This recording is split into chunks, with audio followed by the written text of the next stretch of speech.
Learn English through Stories S3 PDF. Adapted and modified by Kulwant Singh Sandhu.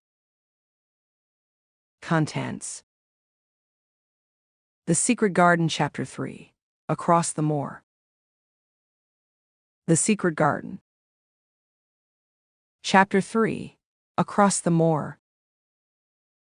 She slept a long time, and when she awakened, Mrs. Medlock had bought a lunch basket at one of the stations, and they had some chicken and cold beef and bread and butter and some hot tea. The rain seemed to be streaming down more heavily than ever, and everybody in the station wore wet and glistening waterproofs. The guard lighted the lamps in the carriage, and Mrs. Medlock cheered up very much over her tea and chicken and beef. She ate a great deal, and afterward fell asleep herself, and Mary sat and stared at her and watched her fine bonnet slip on one side until she herself fell asleep once more in the corner of the carriage, lulled by the splashing of the rain against the windows. It was quite dark when she awakened again. The train had stopped at a station, and Mrs. Medlock was shaking her. "You have had a sleep," she said. "It's time to open your eyes. We're at Thwaite Station, and we've got a long drive before us." Mary stood up and tried to keep her eyes open, while Mrs. Medlock collected her parcels. The little girl did not offer to help her, because in India native servants always picked up or carried things, and it seemed quite proper that other people should wait on one. The station was a small one, and nobody but themselves seemed to be getting out of the train.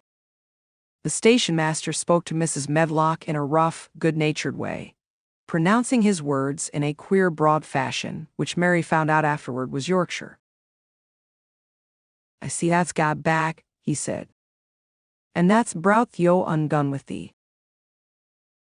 "Aye, that's her," answered Mrs. Medlock, speaking with a Yorkshire accent herself and jerking her head over her shoulder toward Mary. "How's thy missus?" "Well now, that's carriage is waiting outside for thee." A brougham stood on the road before the little outside platform. Mary saw that it was a smart carriage, and that it was a smart footman who helped her in. His long waterproof coat and the waterproof covering of his hat were shining and dripping with rain as everything was, the burly station master included.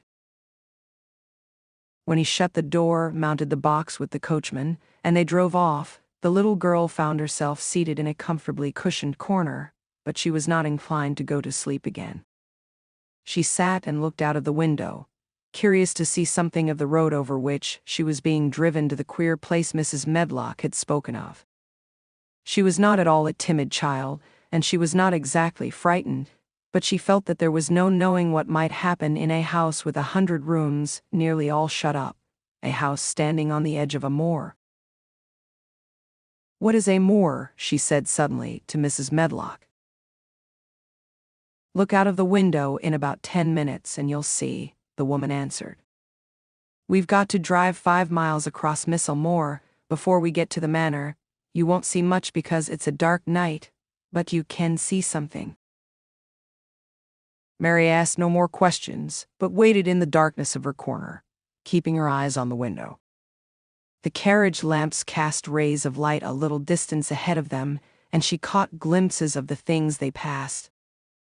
After they had left the station, they had driven through a tiny village, and she had seen whitewashed cottages and the lights of a public house. Then they had passed a church and a vicarage and a little shop window or so in a cottage with toys and sweets and odd things set out for sale. Then they were on the highroad, and she saw hedges and trees. After that, there seemed nothing different for a long time, or at least it seemed a long time to her. At last the horses began to go more slowly, as if they were climbing uphill, and presently there seemed to be no more hedges and no more trees. She could see nothing, in fact, but a dense darkness on either side. She leaned forward and pressed her face against the window just as the carriage gave a big jolt. "We're on the moor now, sure enough," said Mrs. Medlock. The carriage lamps shed a yellow light on a rough-looking road, which seemed to be cut through bushes and low-growing things, which ended in the great expanse of dark, apparently spread out before and around them. A wind was rising and making a singular, wild, low, rushing sound. It's not the sea, is it?" said Mary, looking round at her companion. "No, not it," answered Mrs. Medlock. "Nor it isn't fields nor mountains, it's just miles and miles and miles of wild land that nothing grows on but heather and gorse and broom, and nothing lives on but wild ponies and sheep." "I feel as if it might be the sea if there were water on it," said Mary. "It sounds like the sea just now." "That's the wind blowing through the bushes," Mrs. Medlock said. "It's a wild, dreary enough place to my mind, though there's plenty that likes it, particularly when the heather's in bloom." On and on they drove through the darkness, and though the rain stopped, the wind rushed by and whistled and made strange sounds. The road went up and down, and several times the carriage passed over a little bridge beneath which water rushed very fast with a great deal of noise. Mary felt as if the drive would never come to an end, and that the wide, bleak moor was a wide expanse of black ocean through which she was passing on a strip of dry land. "I don't like it," she said to herself. "I don't like it," and she pinched her thin lips more tightly together. The horses were climbing up a hilly piece of road when she first caught sight of a light. Mrs. Medlock saw it as soon as she did and drew a long sigh of relief. I am glad to see that bit o' light twinkling," she exclaimed. "It's the light in the lodge window. We shall get a good cup of tea after a bit, at all events." It was after a bit, as she said, for when the carriage passed through the park gates there was still 2 miles of avenue to drive through, and the trees, which nearly met overhead, made it seem as if they were driving through a long dark vault. They drove out of the vault into a clear space, and stopped before an immensely long but low-built house, which seemed to ramble round a stone court. At first Mary thought that there were no lights at all in the windows, but as she got out of the carriage, she saw that one room in a corner upstairs showed a dull glow. The entrance door was a huge one made of massive, curiously shaped panels of oak studded with big iron nails and bound with great iron bars. It opened into an enormous hall, which was so dimly lighted that the faces in the portraits on the walls and the figures in the suits of armor made Mary feel that she did not want to look at them. As she stood on the stone floor, she looked a very small, odd little black figure, and she felt as small and lost and odd as she looked. A neat, thin old man stood near the manservant who opened the door for them. "You are to take her to her room," he said in a husky voice. "He doesn't want to see her. He's going to London in the morning." "Very well, Mr. Pitcher," Mrs. Medlock answered. "So long as I know what's expected of me, I can manage."